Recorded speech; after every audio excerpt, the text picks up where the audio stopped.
संविधान दिवस के अवसर में नेपाल सरकार विभिन्न मुद्दा में सजाए भोग रहल कैदी के विशेष माफी देवे के निर्णय कैले बाटे। गृह मंत्रालय अंतर्गत कारागार व्यवस्थापन विभाग के निर्देशक कमल पांडे के अनुसार ज्येष्ठ नागरिक, सख्त महिला आ बाल बालिका के हक में कैदी जीवन बिता रहल कुछ व्यक्ति सबके नेपाल के संविधान की व्यवस्था अनुसार कैदमुक्त होखे वाला भइल बाटे। ई विशेष अवसर में कलैया वार्ड नंबर 3 निवासी उमेश कुमार मुद्रा अपचलन, बीरगंज महानगर पालिका वार्ड नंबर 14 निवासी मोहम्मद तारिफ हुसैन अंसारी चोरी, जीतपुर सिमरा उप महानगर पालिका वार्ड नंबर 19 निवासी विनय चौधरी बहुविवाह, बारा निजगढ़ नगर पालिका वार्ड नंबर 6 निवासी राम हवी राणा चोरी मुद्दा, ऐसे ही बौद्धरमाई नगर पालिका वार्ड नंबर 3 निवासी नेक मोहम्मद बहुविवाह, भरतपुर महानगर पालिका वार्ड नंबर 10 निवासी मान बहादुर घलान गैंडा मारल, बिहार पश्चिमी चंपारण बैरिया निवासी छठू महतो गैंडा मारल, 12 पचरौता नगर पालिका वार्ड नंबर 8 निवासी अमर राय यादव हाथ हथियार, 12 परवानीपुर वार्ड नंबर 3 निवासी ओम प्रकाश शाह खोटा चलन, बिहार पश्चिमी चंपारण निवासी जियाउल रहमान चोरी, बीरगंज महानगर वार्ड नंबर 15 निवासी बिक्की सराफ डकैती आ दोलखा निवासी कृष्ण बहादुर दाहाल डकैती मुद्दा में 50% सजाए भुगतान कर चुकला से कैद मुक्त होके के घोषणा कैले बाटे। इ निर्णय नेपाल के संविधान के मान्यता अनुसार कैदी सबके पुनः स्थापना आ समाज में पुनः समायोजन के उद्देश्य अनुरूप लिहल गइल बाटे।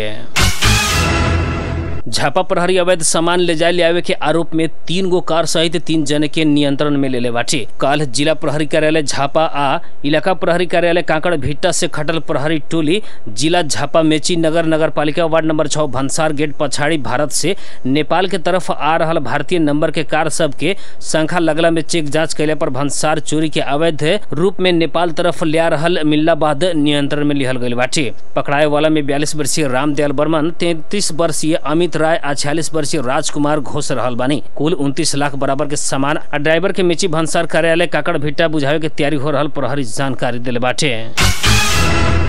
पारसा के विभिन्न जगह से सशस्त्र प्रहरी बल पारसा द्वारा बरामद कल गए 10,50,600 से मूल्य बराबर के भंसार चोरी के सामान सब भंसार दाखिला कैले बाटे। सशस्त्र प्रहरी बल नेपाल नंबर 13 गन हेडक्वार्टर पारसा प्रहरी सीमा सुरक्षा गुल्म बीरगंज आ बीरगंज भंसार कार्यालय से खटल संयुक्त टोली बीरगंज 8 आ 16 से उक्त मूल्य बराबर के अवैध सामान भंडारण कल गए अवस्था में काल बरामद कैले बाटे। वार्ड नंबर 8 मीना बाजार स्थित पारस प्रसाद एंड राजेश कुमार सप्लायर्स के गोदाम से भारत से भंसार चोरी करके ले आके भंडारण करके राखल 2,70,170 मूल्य बराबर के आलू प्याज बरामद कल गए सशस्त्र प्रहरी जानले बाटे। कोकर्णेश्वर नगर पालिका एक सुंदरी जल में महिला के हत्या कैल आरोप में 2 जने के पकड़ाव कैल गए बाटे। पकड़ाए वाला में सरलाही के 40 वर्षीय राम विनय महरा आ 24 वर्षीय संतोष राम महरा रहल। जिला प्रहरी परिसर काठमांडू के एसपी नवराज अधिकारी बतैनी सुंदरी जल स्थित पत्थल के चेप भीतर शंकास्पद अवस्था में यह बीफे के महिला के लाश मिलल रहे। प्रहरी के अनुसार वहाँ के मजदूरी करके गुजारा चलावत आयल महिला रहनी। जाजरकोट के बारेकोट गांव पालिका 6 धुमा में गिरल भूस्खलन से बारेकोट गांव पालिका 6 के वार्ड सदस्य प्रेम कुमारी आ उनकर पति मान बहादुर तो पागल बानी। वार्ड अध्यक्ष डम्बर बहादुर महारा के अनुसार उ लोग के उद्धार के प्रयास हो रहल बाटे लेकिन सफल न भइल वहाँ के बतैल बानी। उ लोग के बेटी 11 वर्षीय समझना के घायल अवस्था में उद्धार करके लिम्सा स्थित अस्पताल पहुंचाल गई। वार्ड अध्यक्ष महतारा जानकारी दिले बानी। प्रस्तावित सीमा सुरक्षा गुल्म बीरगंज के विभिन्न स्थान से करीब 11 लाख बराबर के सामग्री बरामद कैले बाटे।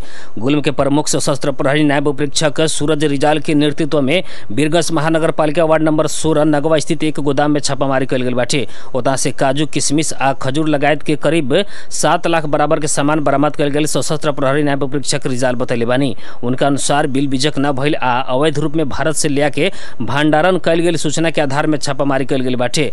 ऐसे ही नगवा के ही खुशबू चॉकलेट उद्योग से 2,30,000 बराबर के चॉकलेट बरामद कर गए। रिजाल जानकारी दिले बानी। बीरगंज के घंटा घर मीना बाजार के शिव शक्ति खाद्य उद्योग में भी छापा मारल गई बाटे।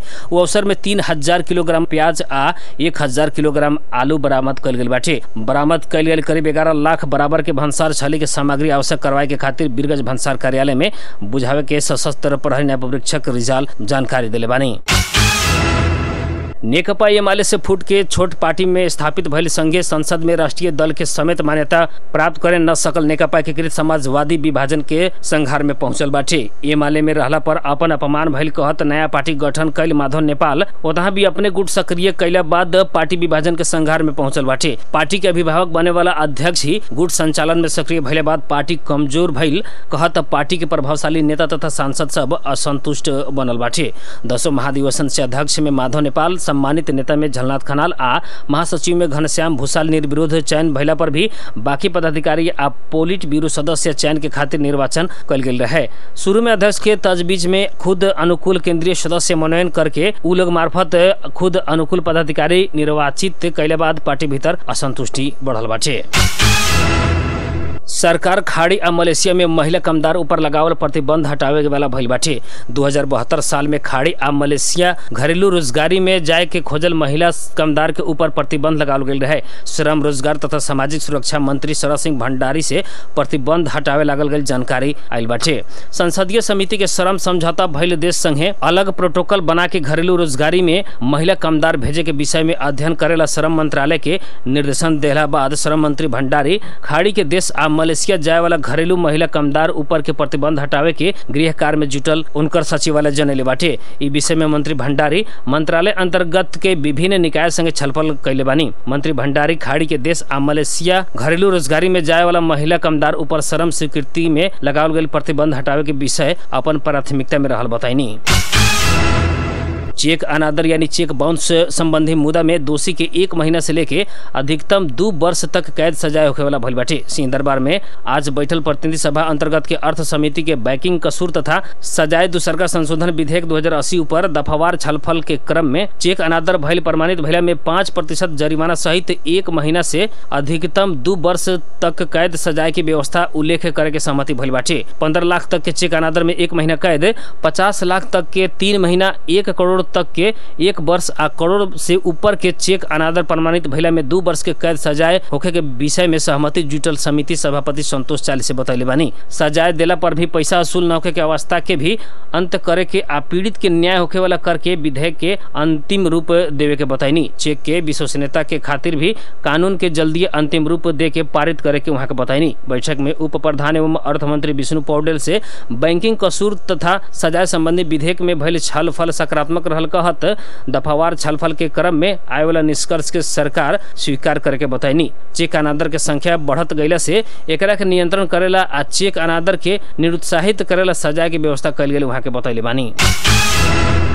वेनेजुएला के विपक्षी नेता एडमंडो गोंजालेज देश छोड़ले बानी। राष्ट्रपति चुनाव में उम्मीदवार समेत रहल वहां के स्पेन में राजनीतिक शरण मांगल वेनेजुएला सरकार बतैले बाटे। जुलाई में भइल राष्ट्रपति चुनाव के विवादित नतीजा बाद गोंजालेज विरुद्ध वारंटी जारी भइल रहे। ओकरा बाद वहां के लुका के रहत रहनी। स्वेच्छा से कुछ दिन स्पेन के दूतावास में शरण लेला बाद गोंजालेज स्पेनिश सरकार संगे राजनीतिक शरण मांगल वेनेजुएला के उपराष्ट्रपति डेल्सी रोड्रिगोज सामाजिक संजाल में उल्लेख कैले बानी। सरकार सुरक्षित निकास के खातिर सहमति दिहल आ गोंजालेज देश से छोड़ल वहां के बतैले बानी। स्पेन के विदेश मंत्री मैनुअल अल्बेरेस भी एडमंडो गोंजालेज स्पेन के वायुसेना के विमान से वेनेजुएला छोड़ल बतैले बानी।